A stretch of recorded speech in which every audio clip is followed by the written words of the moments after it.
Здравствуйте, уважаемые читатели общественной электронной газеты. Мы продолжаем серию онлайн-конференций с первыми лицами республики. И сегодня у нас в гостях ректор Башкирского государственного педагогического университета, депутат Госсобрания Курултая Республики Башкортостан Раиль Нурваевич Садулин.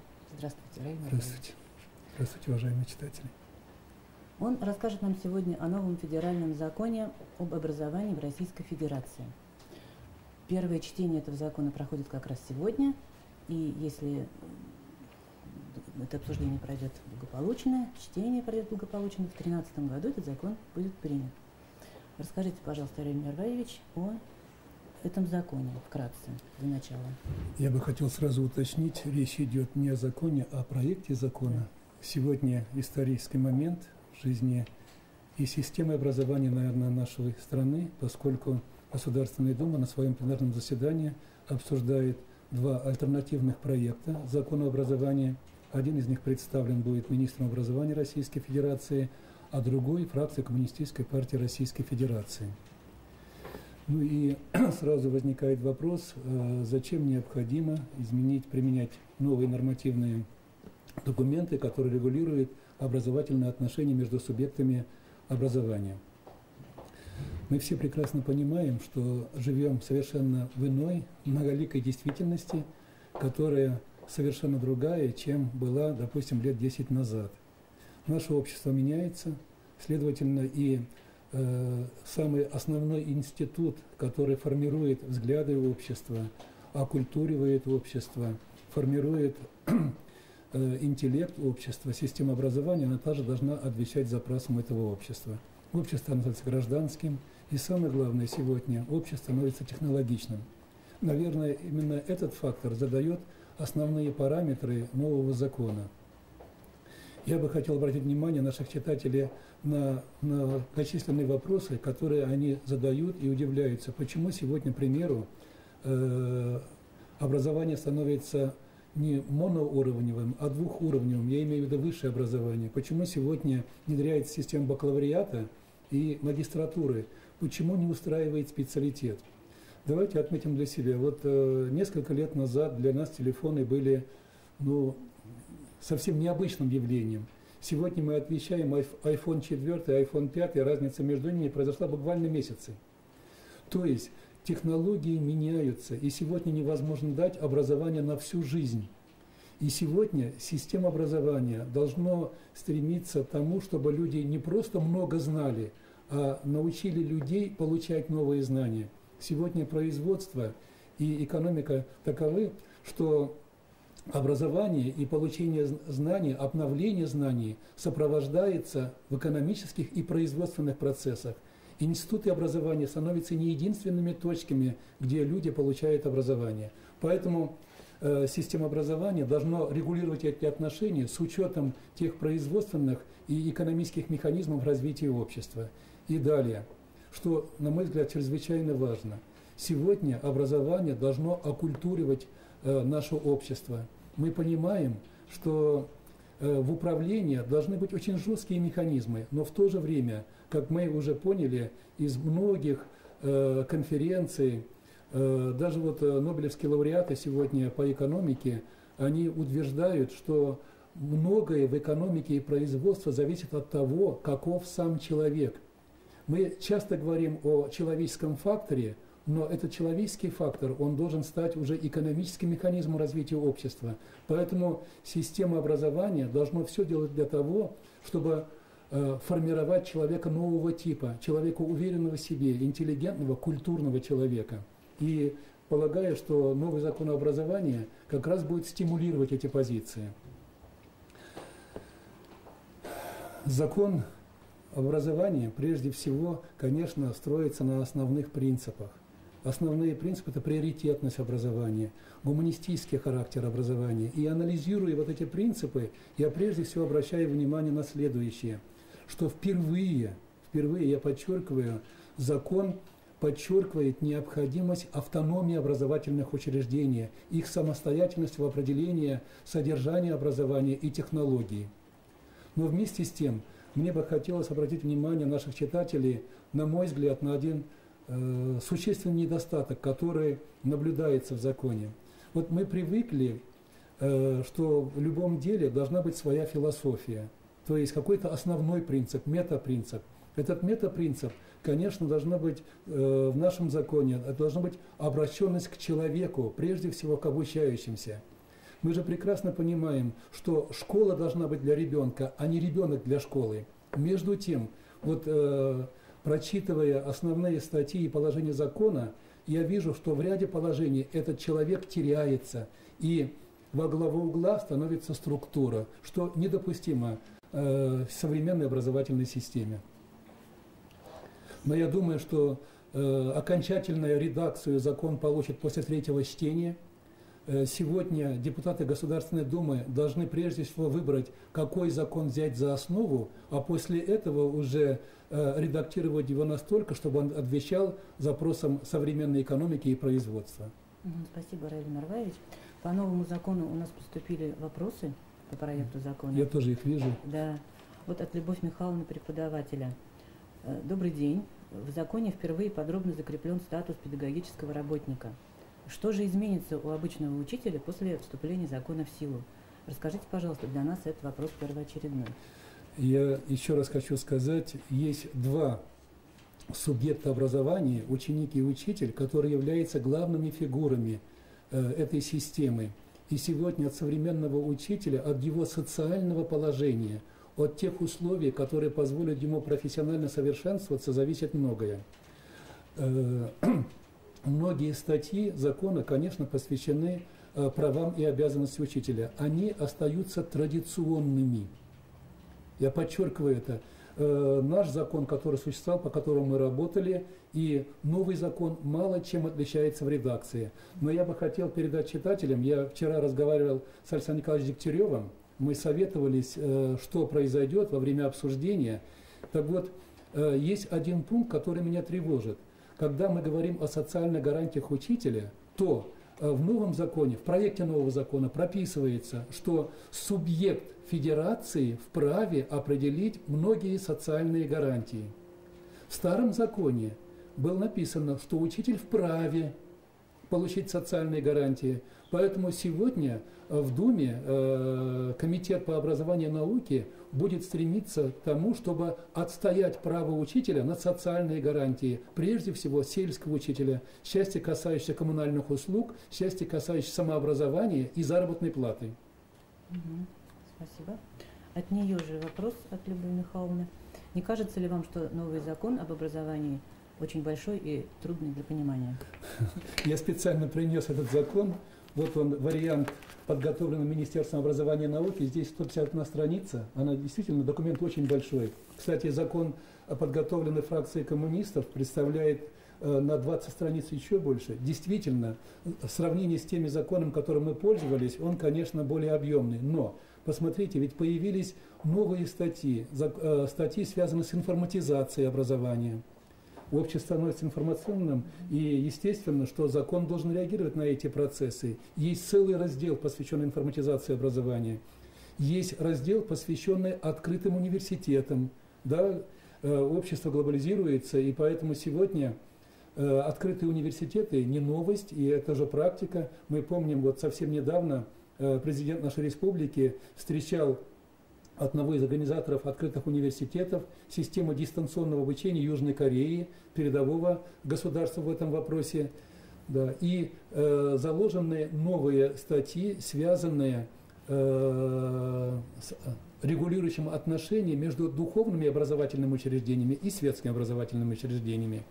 Но с другой стороны, наш читатель, наверное, права, когда говорит, что, к сожалению, закон очень объемный, и очень много положений, на мой взгляд, декларативных.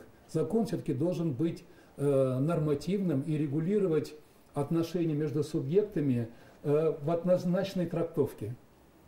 К сожалению, мы видим часть статей, где даже есть такие формулировки, что вот это положение регулируется локальными актами субъектов федерации. А это, простите, уже ситуации, когда субъекты управления образованием может быть субъективными в решении многих вопросов.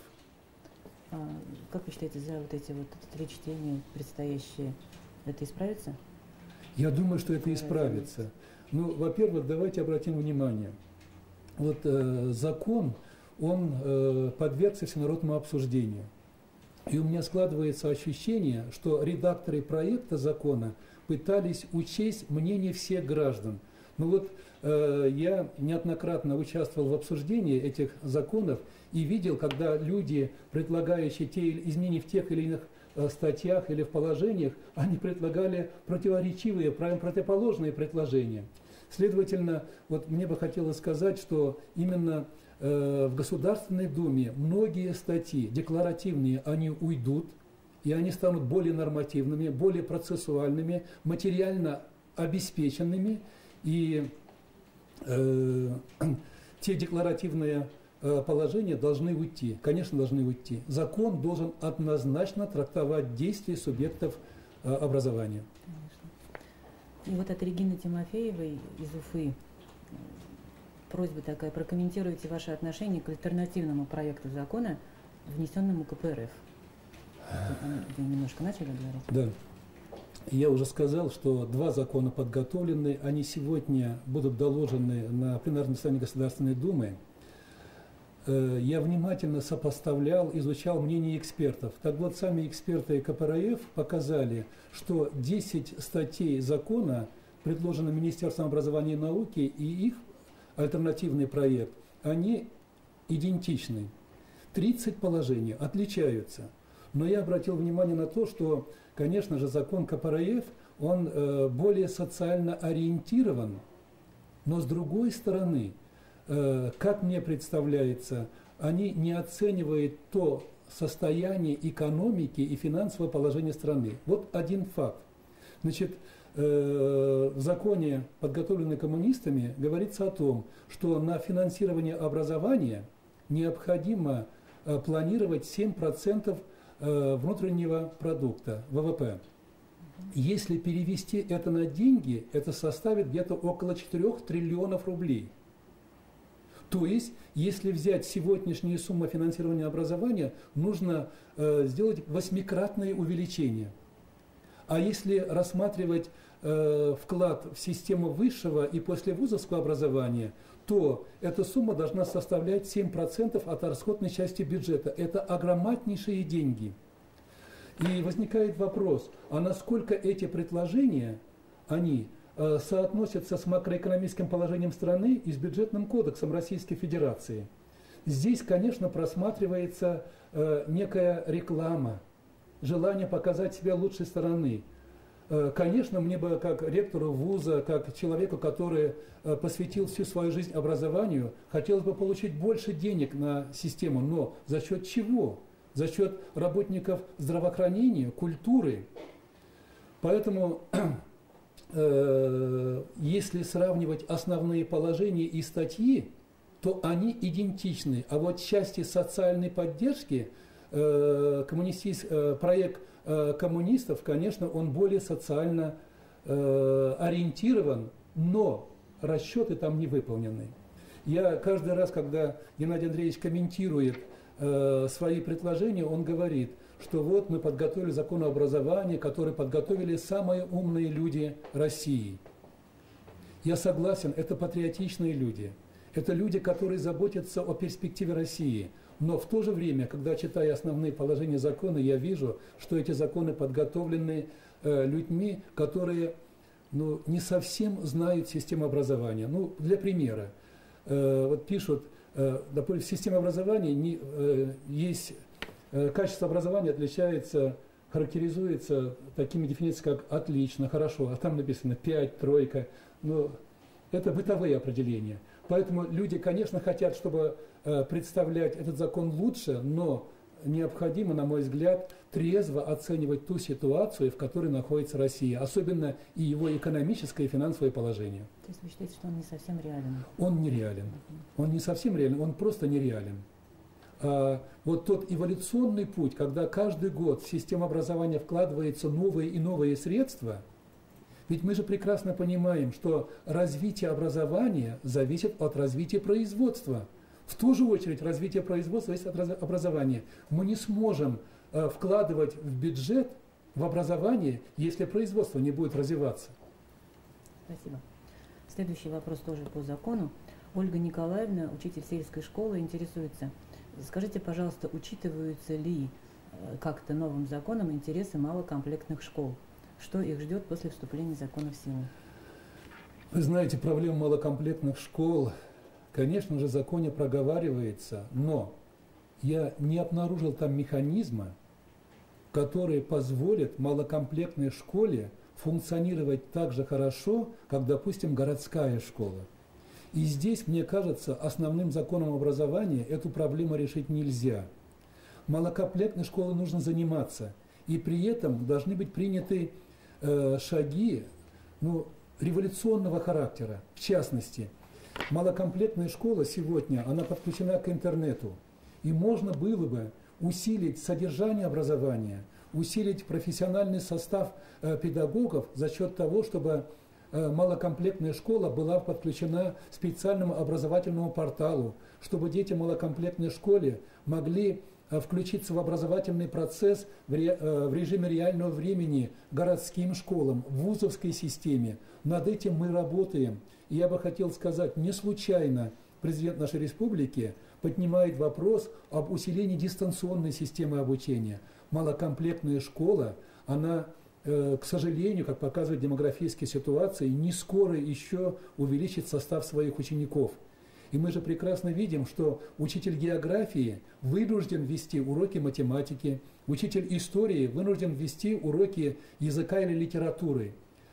Это не всегда дает ожидаемое качество, но если бы сегодня использовать ресурсы интернета и грамотно использовать, и научить учителя и учеников пользоваться образовательными сетями, то проблему малокомплектной школы можно облегчить. Спасибо. У нас более 20 вопросов, поэтому по 2 минуты на вопрос. Хорошо, на ответ. хорошо.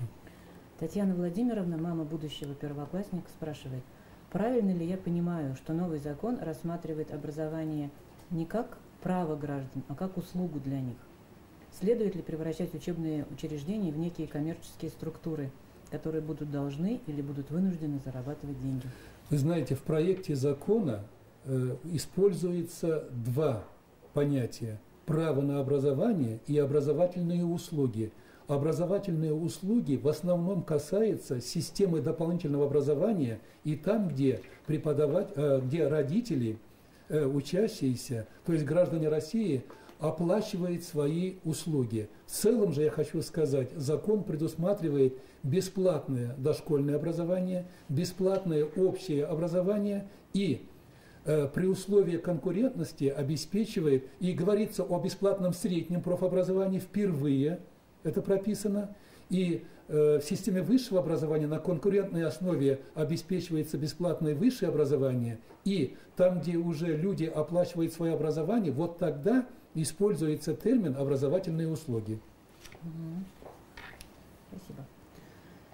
Про закон вопросы исчерпаны, теперь на другие темы, про вузы, про школы. Рамазан Кулмасов спрашивает, почему сегодня, в 21 веке, в вашем вузе, который вы позиционируете как передовой, нет нормального полноценного доступа в интернет? Зайти в сеть можно только на разрешенные сайты из списка. Неужели для БГПУ это такая роскошь? В других вузах с интернетом проблем нет. Я не думаю, что это так. Доступ к интернету, Wi-Fi зоны обеспечены всем студентам и преподавателям, но в данном случае есть некое лукавство. Когда мы анализировали, какое количество наших студентов входит в интернет, то мы обнаружили, что до 70% обращения различным сайтам не связано с образовательным процессом. Даже до 30% вхождений были на запрещенные сайты, скажем прямо, на порно-сайты. Поэтому педагогический университет, как особый университет, позволяет своим студентам и преподавателям зайти на образовательные сайты и получить образовательные услуги бесплатно. Но там, где люди обращаются куда не положено, на бюджетные, мы ограничиваем эти вхождения и стремимся, чтобы бюджетные деньги пошли строго по назначению. Спасибо. Продолжают поступать вопросы на сайт на наш. И вот от Михаила такой вопрос как раз по новому закону. Сегодня стало модно ругать образование в целом и вузы в частности, обвиняя их во всех проблемах современности. У представителей образовательного сообщества уже начинает формироваться определенный комплекс виновности. Как вам кажется, новый закон об образовании что-то изменит насчет комплекса виновности? Я думаю, что законом это не изменить. Это прежде всего культура нашего общества. Да, к сожалению, нам приходится порой выдерживать критику, которая совершенно не к месту используется. Вот совсем недавно в одной из газет поступила очень большая статья группы уважаемых коллег, которые обвиняют вузы в том, что они инертны.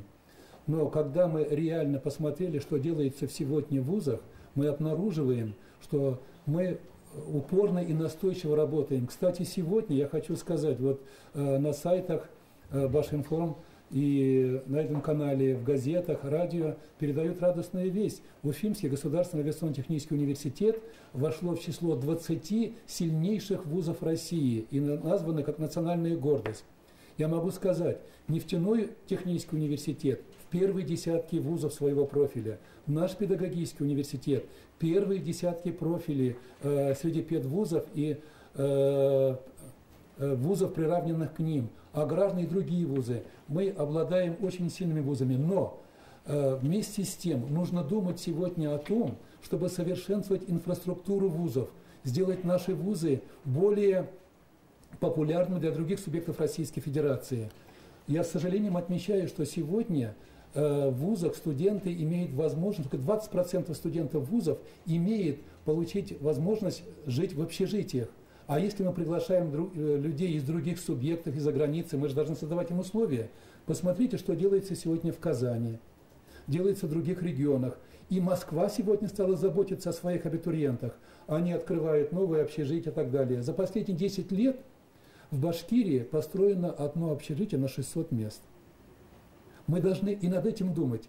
А я хочу читателям прямо сказать, что мы патриотичны, мы стараемся работать лучше. У нас замечательные вузы, у нас неплохие результаты, но они будут еще лучше, если мы будем устойчиво работать вместе, помогая друг другу. Сегодня наша главная работа заключается в том, чтобы мы тесно работали с работодателями. И вот как в педагогическом университете мы стремимся работать с Министерством образования и с образовательным учреждением Республики Башкортостан. Здесь перспектива. Да, мы в долгу, но мы работаем ежедневно, ежечасно, ежесекундно. Вопросы онлайн продолжают активно поступать. Инна спрашивает, как вы думаете, можно ли стать успешным переводчиком после окончания вашего вуза? То есть может ли человек, учившийся на преподавателя английского языка, стать переводчиком? И я продолжу сразу от нее же еще один вопрос, тоже по-английскому. Многие учителя английского в Уфе говорят с русским акцентом, хотя и учились в вузе. Дети ничему не могут научиться у таких учителей. В чем решение, на ваш взгляд? Неужели родителям нужно нанимать частного преподавателя на свои деньги? Я бы сказал следующим образом. Студентам, которые обучаются на инфаках у нас или в классическом университете, в Стерлитамаке или в Бирске, созданы замечательные условия для того, чтобы они овладели языком на уровне носителя этого языка.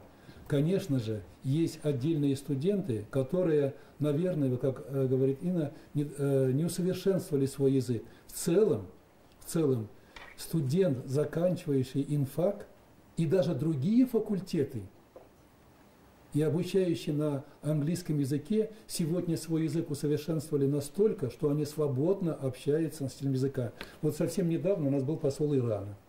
И встречаясь с ними студенты, общались на английском и на арабском языке. Причем посол удивление обнаружил: а вы сколько лет изучаете арабский язык, а сколько лет вы изучали английский язык? Студент какого курса? Нормальный язык, идет нормальное владение языком, но работать нужно. Сегодня аудитории университетов и академий имеют такие технические средства, когда можно общаться в режиме онлайн носителем языка. Все условия созданы, только нужно заниматься. А данное замечание, конечно, станет предметом еще для круглого стола в педуниверситете, для того, чтобы найти еще резервы для работы над этой проблемой. И еще один вопрос на тему изучения иностранных языков от Юрия В. Раиль Мирваевич, есть ли смысл поступать на второе высшее в ваш вуз, чтобы изучить английский или немецкий? Сразу скажу, что качество преподавания на частных курсах меня не устраивает. Хочется получить именно высшее образование. Ну, в двух словах. Вы знаете, есть смысл поступать. У нас великолепный состав преподавателей, такой же, как в БГУ или в Бирске или в Стерлитамаке. Надо совершенствовать язык. Мы за то, чтобы по окончании высшей школы студент владел иностранным языком, потому что образовательная мобильность обеспечивается прежде всего и этим. Так, в режиме онлайн пока нет ничего. Дмитрий спрашивает. Раиль Мирваевич, ни для кого не секрет, что большая часть выпускников педагогического университета не идет на работу по специальности. Примерно половина тех, кто все-таки идет в школу, уходят после 1-2 лет работы, так как учитель социально не защищен и материально не обеспечен. Хотелось бы узнать ваше мнение, не настала ли пора для ребрендинга БГПУ имени Акмуллы? Ведь на базе вуза можно развернуть подготовку по актуальным специальностям, востребованным на рынке труда и экономикой региона. Дима, вы предлагаете вылечить головную боль путем отрезания головы. Вы знаете, педагогический университет имеет свое назначение. Нужно готовить специалистов для образования. И как бы тяжело не было сегодня социальным положением учителя, к нам идут люди, которые уверены, что учитель – это та профессия, которая нужна нашему обществу. И здесь я хочу уточнить еще одну деталь. Многие, не так. Вот в этом году 83% выпускников нашего университета трудоустроились. Из них 49% устроились в системе образования. К сожалению, вот та оптимизация, которая идет в школах, не позволяет всем выпускникам найти рабочее место. Нужно трудоустроить тех учителей, которые оказались вне своих школ, их нужно трудоустроить в других школах. Такая проблема есть, но это временные проблемы. Я согласен с вами в той части вопроса, когда вы говорите, что нужно поднимать социальное положение учителя. К сожалению, когда учитель, получая на одну ставку где-то около 6-7 тысяч рублей, хотя его средняя зарплата по республике 19 тысяч, да, я говорю о одной зарплате, и не имея квартиры, начинать с нуля очень сложно. Но посмотрите, что предложили медикам. Медикам дали 1 000 000 рублей на то, чтобы обустроить начало своей жизни. Аграрному университету, выпускникам тоже предложили. Я уверен, что система образования вылечится, и учителя получат достойное место. Но вот мы сегодня обсуждаем законы. К сожалению, я в законе не увидел пунктов, да, и статей, которые бы поддерживали в свое время учителя-мужчину. Вы помните, когда очень тяжело было с мужчинами в школе, была принята специальная статья закона, которая освобождала, давала льготам для мужчин для обучения в высшей школе и освобождала ребят от службы в армии, когда они отрабатывали свою профессию на селе. Вот таких революционных шагов, конечно, закон не предложил, и это очень жаль. Жаль, с мужчинами сейчас плохо в школе? С мужчинами сегодня очень плохо. Вот Амир Валеев из Туймазов спрашивает, по новому закону учитель обязан раз в 5 лет проходить повышение квалификации. По-вашему, нужно ли это? Не создаст ли бюрократические препоны? Более того, в бюро не могут дать новых знаний. Это ни для кого не секрет. Амир, вот я бы хотел сказать следующее. Я подчеркивал в начале своего выступления, что сегодня система образования, она не может дать образование на всю жизнь. И если учитель каждодневно, ежечасно не будет совершенствовать свою работу, он не сможет сегодня быть полезным в аудитории. Сегодня ученики настолько сложные вопросы задают, что учителю нужно каждый день совершенствоваться. И система закладывает возможность учителю, во-первых, иметь долгосрочный отпуск, что впервые закладывается до 1 года, чтобы уйти в академический отпуск над совершенствованием своей профессиональной карьеры, над совершенствованием своего профессионального уровня. И дается, конечно, возможность 5 лет повышать квалификацию в одном из институтов повышения квалификации. Что же касается бюро, я бы не стал так заявлять. Вот там работают великолепные методисты, но посмотрите, в свое время Башкирский институт усовершенствования учителей получил новое название бюро – Башкирский институт развития образования. И мне казалось тогда, что именно при Министерстве образования появится такой мощный прогностический, аналитический центр, который позволит решать стратегические вопросы развития образования Башкортостана. А функции подготовки и переподготовки могли бы перейти вузам, где созданы мощные институты. Но сегодня бюро продолжает выполнять обе функции, тяжеловато им, но мы контактируем с ними, и лучшие кадры образования из высших школ сотрудничают с бюро и, на мой взгляд, дают неплохие результаты. Вот, но было бы неплохо, если бы сегодня была предоставлена возможность самим учителям выбирать возможность, где проходить переподготовку. Проект закона закладывает такую возможность. Спасибо. Только что на сайт поступил очередной вопрос. Элеонора Сихлян обеспокоена. К концу следующей недели будет составлен список неэффективных вузов России. В него могут войти 20-25% отечественных университетов, в том числе московских и петербургских. Какое-то количество этих вузов будут закрыты или реорганизованы? Могут ли в этот список попасть башкирские вузы или филиалы? Вы знаете, могут. Я говорил в начале своего выступления, что вот часто закон не предусматривает четких определений и критериев оценки деятельности вузов. И это критерии передаются на суд руководителей субъектов федерации. Проанализируйте, пожалуйста, вот последние 20 лет, как мы развивались. При министре Филиппове, значит, были созданы огромное количество негосударственных вузов. Все подвалы были заняты вузами. И это сыграло на авторитет высшей школы. Затем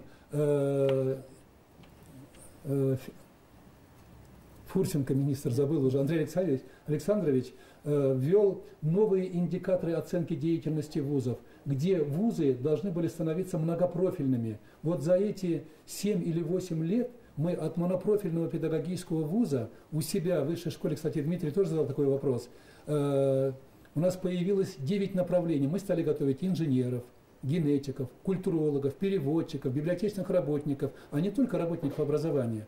Сегодня с приходом нового министра появились новые индикаторы, к которым мы оказались не готовыми. В частности, вот индекс цитирования. Никогда он не использовался. Мы руководствовались другими индикаторами.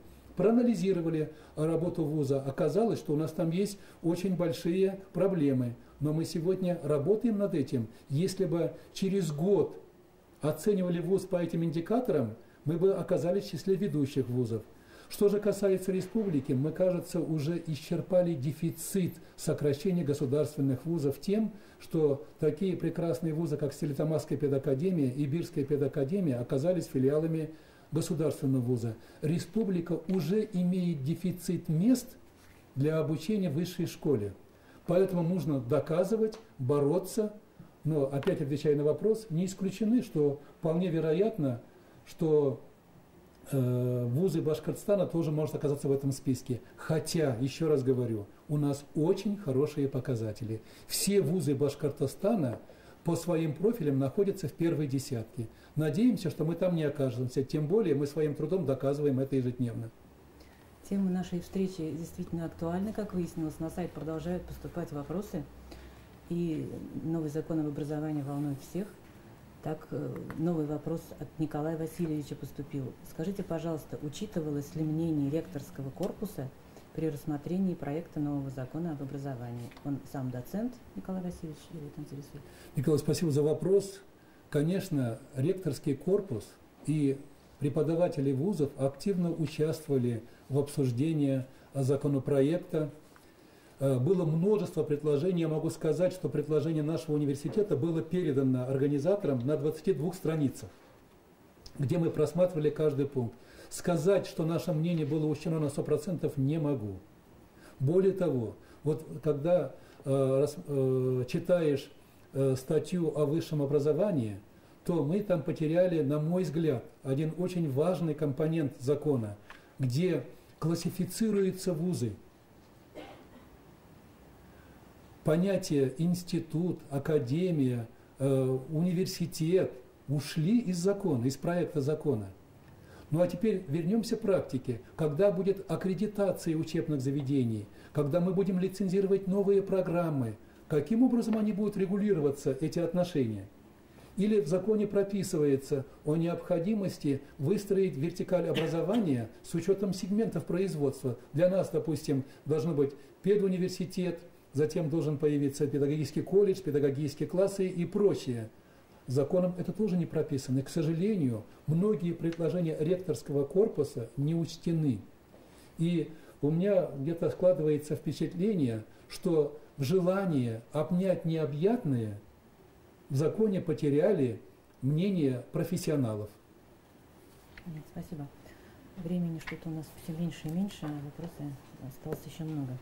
Руслан Казаханов спрашивает, как вам удается, Раиль Мирваевич, удачно сочетать научно-педагогическую и политическую деятельность? Как вам политическая сторона вашей жизни помогает в руководстве вузом и наоборот?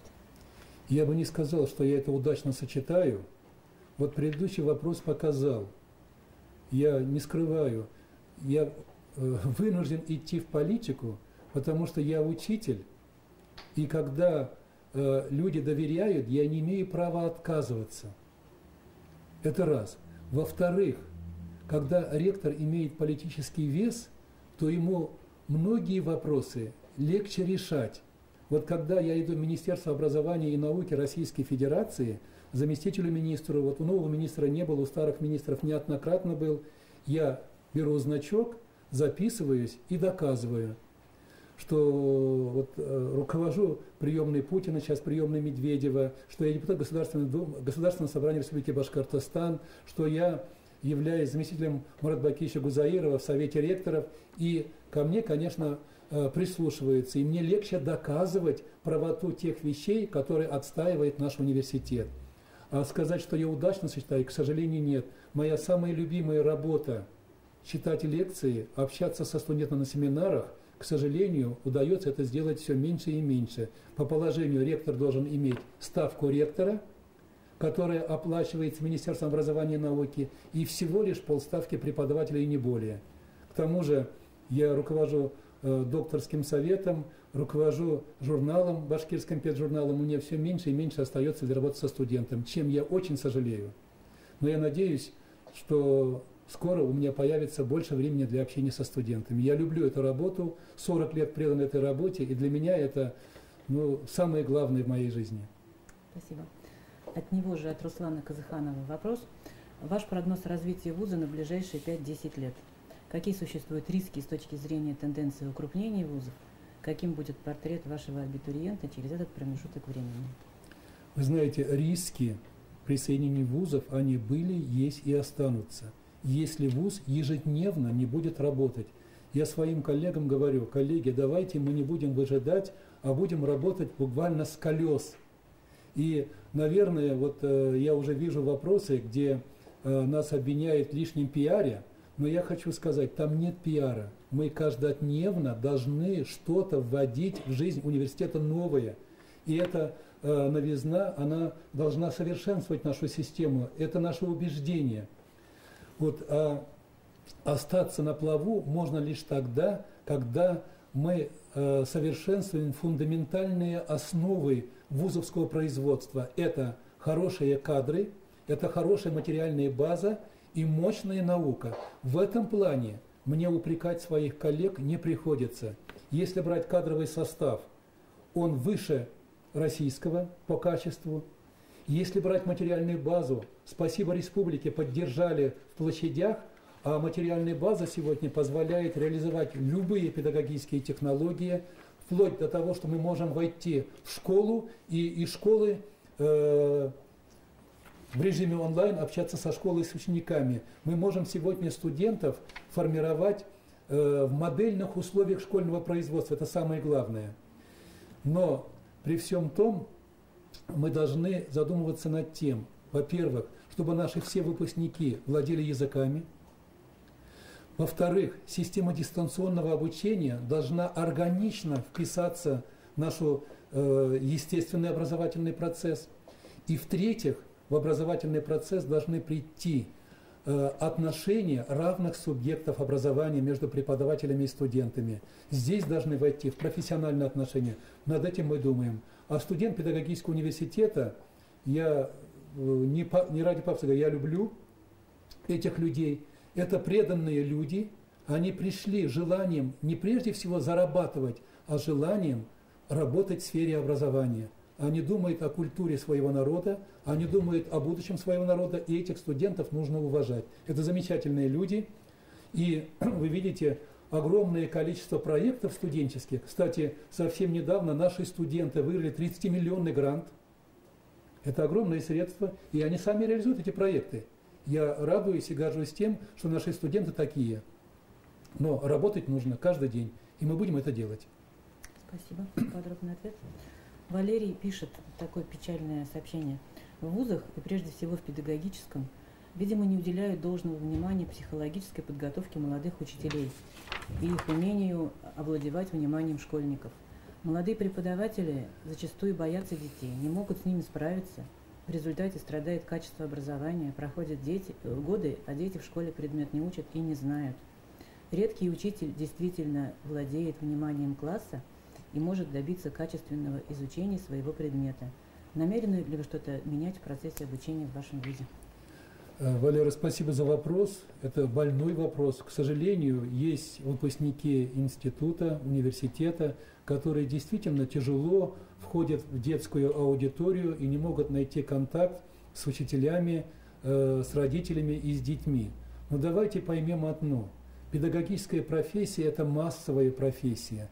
И среди них есть люди, которые порой профессионально оказываются некомпетентными. Но ведь абсолютное большинство учителей школ, которые работают сегодня в Уфе, это замечательные люди. Вот. Но еще раз хочу сказать, вот педагогический университет психолого-педагогической подготовки студентов обращает огромное внимание. До 40% программ отводится психологии и педагогике. Я приглашаю вас на факультет психологии, приглашаю вас на кафедре психологии. Мы сегодня ведем психологию не в режиме диалога. Сегодня есть прекрасно оборудованные аудитории, которые позволяют студентам вооружить технологии работы с детьми. Но, повторяю, над этой работой нужно заниматься каждый день, ежечасно.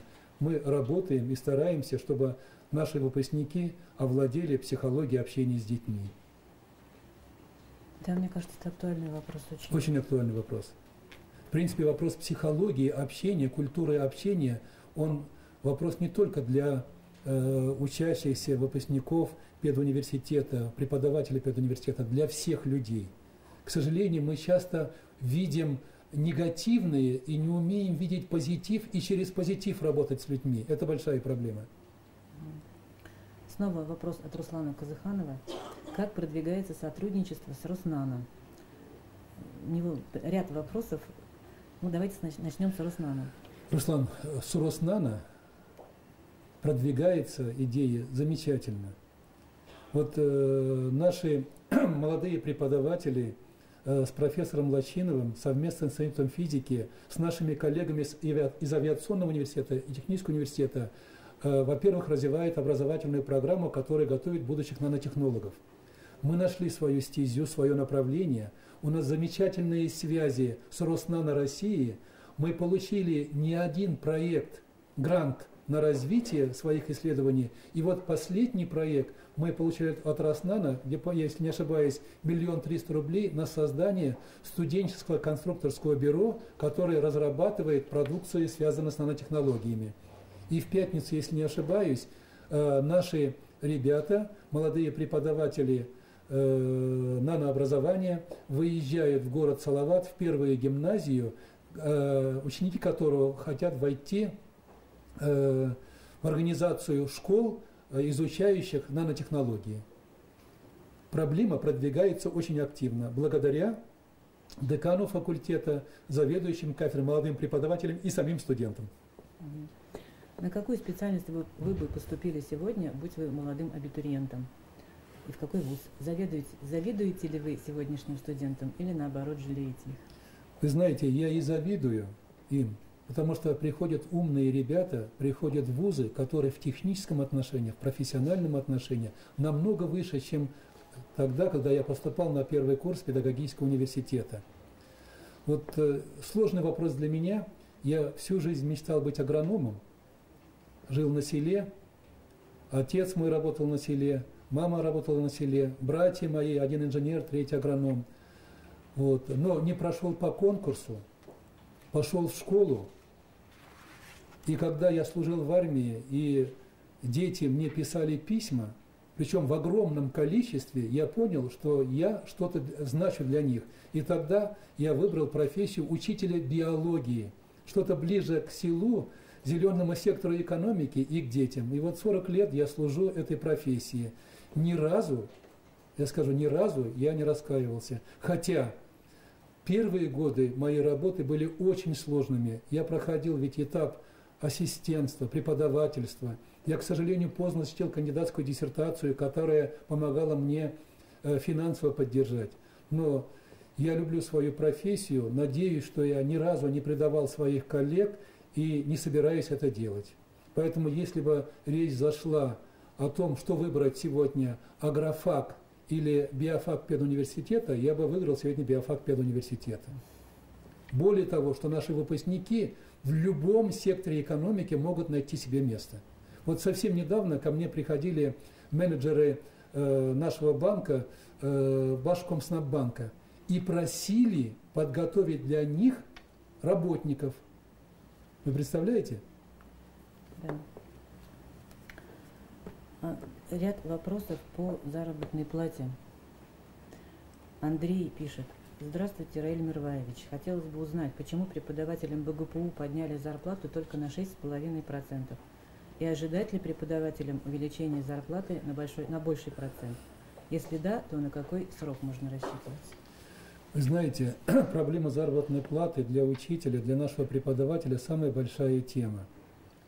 Вот мы ведь говорим о том, что есть гарантированная бюджетная заработная плата. К сожалению, она низка.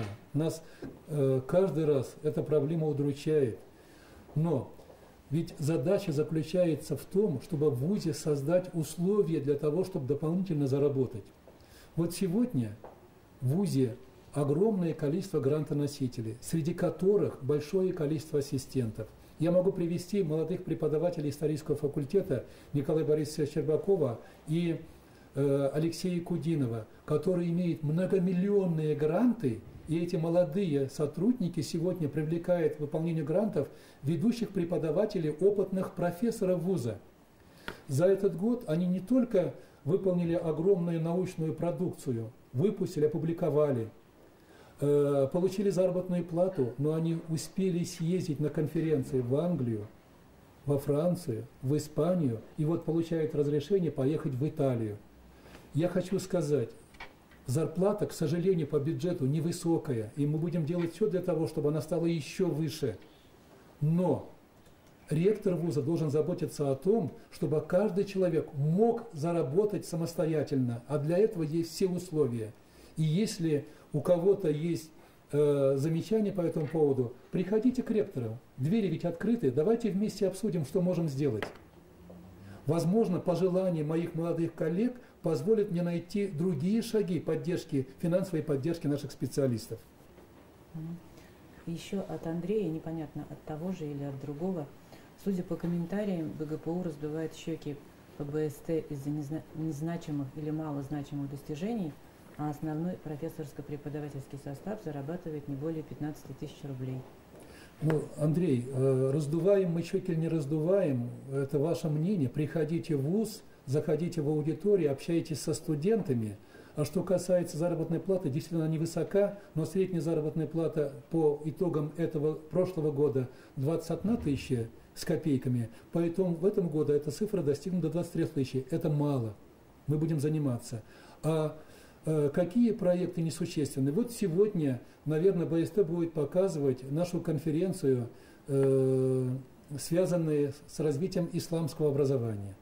Как вы считаете, если мы сегодня вместе с Исламским университетом предлагаем проект подготовки своих духовнослужителей, да, а не отдаем это право Саудовской Аравии, Египту, да, это что, проект сильный или слабый? Раздуваем мы щеки или не раздуваем? Ведь мы сегодня прекрасно понимаем, что религиозное образование – это действительность. Ее могут ввести люди со стороны, которые, возможно, не очень любят нашу Россию, нашу республику. Или мы вместе с Исламским университетом готовим священнослужителей, которые понимают нашу культуру, живут в нашей республике и являются патриотами нашей республики. Я не знаю, как можно оценить. В деньгах проект невысокий, а вот в отдаче, формирование людей, формирование мозгов, вы знаете, оккультуривание толерантности между населением, да, нахождение общего языка общения, я думаю, что здесь деньгами не измерить. Поэтому я предлагаю, пусть приходят, пусть общаются со студентами, ведь двери университета не закрыты. Или вот молодые специалисты по нанотехнологии, их проект «Искусственный нос». Он что, раздуваются щеки? Если Чубайс приезжает, его сотрудники приезжают, Транснефть заказывает эту научную продукцию. Ну, я не знаю тогда, что считать. Конечно, есть и мелкие проекты, есть и маленькие проекты. Ну, тем не менее, вопрос заработной платы все равно волнует людей. И вот я зачитаю все вопросы, которые поступили. Рамазан Кулмасов пишет. Уважаемый Раиль Мирваевич, не секрет, что после всех повышений в БГПУ зарплата доцента едва дотягивает до 13 тысяч рублей, а молодой ассистент может рассчитывать на 7 тысяч с копейками.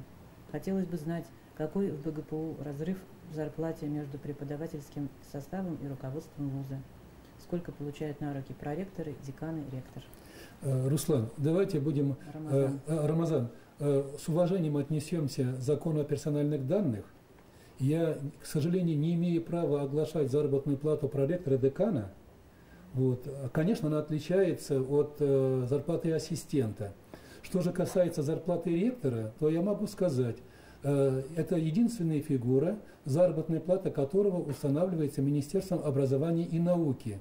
Но я не могу сам себе установить заработную плату. И проректор не может установить. Устанавливает зарплату министр образования и науки согласно договора.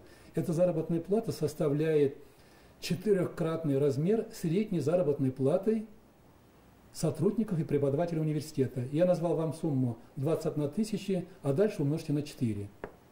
Но при этом хочу сказать, что все мы проходили этапы ассистентства. Мы все это прожили. Но труд позволил нам защитить диссертацию, потом докторскую, а это плюсы к нашей заработной плате, и получить доверие коллег, быть избранным ректором университета. А это тоже дополнительная ответственность, а к этой ответственности прилагается и дополнительная заработная плата. Еще раз скажу, больная тема заработной платы, но мы все делаем для того, чтобы человек получил возможность получить большую заработную плату. Бюджет нам сегодня помочь не сможет. А вот внебюджетные средства, наука, внедрение инновационных проектов позволяет многим людям повышать заработную плату. Кстати, хочу сказать, что ректор нашего вуза получает не самую высокую зарплату. Есть люди, которые получают больше, чем он, и они не единицы. В вашем вузе? В нашем вузе. Ну, вы достаточно полно уже ответили, но тем не менее я зачитаю еще 2 реплики на тему заработной платы. Ольга пишет. Раиль Мирваевич, как вы думаете, возможно ли прожить целый месяц на зарплату ассистента в вашем вузе, которая составляет 7200 рублей? И сразу еще Ильдар Байназаров, старший преподаватель. Раиль Мирваевич, как вы считаете, будет ли в ближайшее время достойно оплачиваться работа старшего преподавателя и ассистента в вузе? Ну, прожить на 7 тысяч невозможно, поэтому ассистент, конечно же, сначала работает при поддержке своих родителей. К сожалению, могу сказать, мы тоже прошли эту школу, не самую лучшую школу. А что касается повышения заработной платы, то сегодня в университете создана рабочая группа из числа финансовых работников, экономистов, деканов факультета, заведующих кафедрой, которые будут пересматривать основания заработной платы и делать все для того, чтобы заработная плата моих коллег стала выше.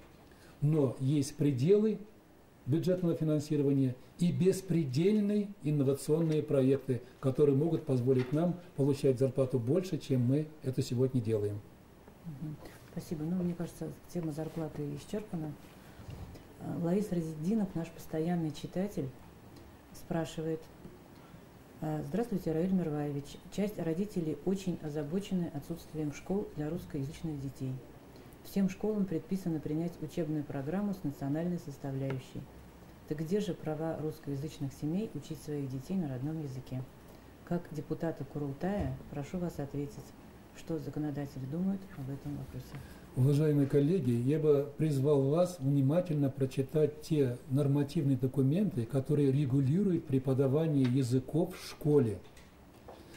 Вот согласно существующему закону и множество локальных актов Министерства образования и науки Российской Федерации и нашего министерства, у нас сегодня действует 4 варианта образовательных программ, в том числе базисный учебный план, который преподается на русском языке с выбором родного языка. Есть программы, которые предусматривают изучение только русского языка. Есть программы для национальных школ. Право выбора вот этих программ определяется родителями совместно с коллегами в школах. Поэтому не нужно стучаться в открытые двери, нужно просто договариваться, понимая друг друга, выбрать те образовательные программы, которые нужны родителям. Более того, и проект закона, и существующий закон говорит, право родителя определять, какое содержание образования выберет их ребенок. И этим правом нужно грамотно воспользоваться. И мне кажется, что здесь... Руслан ведь, да? Нет, Лаис Разиддинов. Лаису нужно обратиться, можно ко мне прийти, я объясню, как грамотно поступить, или же обратиться в Министерство образования Республики, ведомство, в отдел содержания образования, они тоже могут хорошо разъяснить людям, как поступить грамотно. Родители, то есть, должны брать инициативу в свои руки. Договариваться с учителями школ, вместе с ними определять, какое содержание образования должны получить их дети. Спасибо. У них такие права законодательно представлены. Евгений Григорьев, кандидат педагогических наук, доцент, пишет. Здравствуйте, Раиль Мирваевич. Из 350 российских университетов статус национальных исследовательских университетов получили 29. Как вы считаете, попадут ли в ближайшие годы в этот список вузы Башкортостана? Здравствуйте, Женя. Я думаю, что это преподаватель Сибайского филиала Башкирского университета. Вот, это очень замечательный преподаватель. Вот по закону ротация звания национальный университет должно происходить через каждые 10 лет. То есть 10 лет они были национальным университетом, через 10 лет снова объявляется конкурс и могут туда войти другие вузы. Я думаю, что такие университеты, как классические, как авиационно-технические, нефтяной-технические, по своему положению уже выше, чем некоторые исследовательские университеты. Но что-то там, когда состоялся конкурс, не сработало. На мой взгляд, вот совсем недавно был круглый стол ректора вуза, в газете «Единая Россия» было представлено, ректоры были единодушны в своих суждениях. Мы не сумели обеспечить субъективные факторы для того, чтобы оказаться в числе. Объективные данные были в пользу наших университетов. Наше время подходит к концу, но мы еще успеем задать вопрос. От уже знакомого нам доцента Николая Васильевича только что поступил вопрос. БГПУ воспитал множество спортсменов. Как это удается педагогическому вузу? Николай Васильевич, спасибо. БГПУ воспитал не только много выдающихся спортсменов, БГПУ воспитал много выдающихся педагогов. Понимаете, педагог такая профессия, чем она незаметнее, тем она выдающая.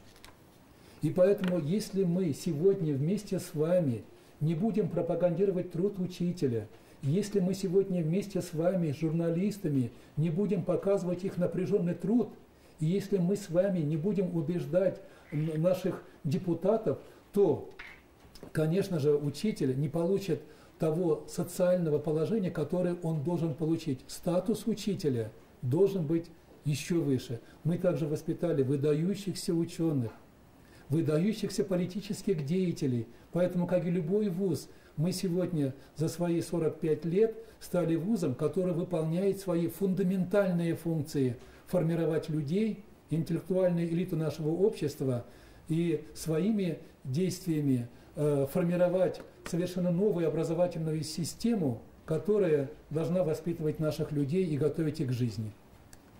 У нас очень интересная содержательная беседа, но, к сожалению, время истекло. На 6 вопросов мы ответить не успели, читателей, но я хочу сказать читателям, что ни один вопрос не останется без внимания Равиля Мерваевича Асадуллина. В течение недели, 2, может быть, мы ожидаем от вас письменные ответы на эти вопросы. Мы вам передадим и будем ждать от вас ответа. Напоминаю читателям общественной электронной газеты, что сегодня у нас в гостях был ректор Башкирского государственного педагогического университета имени Акмуллы Равиль Мерваевич Асадуллин. Спасибо вам за содержательную. У меня еще есть возможность ответить. Скажите, я благодарю читателей за возможность прийти в аудиторию, за ваши корректные вопросы. И с удовольствием приглашаю вас в педагогический университет, равно как в любой вуз Башкортостана, где вы получите исчерпывающую информацию, какие у нас есть проблемы, над чем мы работаем, какие у нас есть трудности. И, конечно же, спасибо за те вопросы, которые поддерживают нас. Успехов вам всем. Спасибо. Спасибо. Да?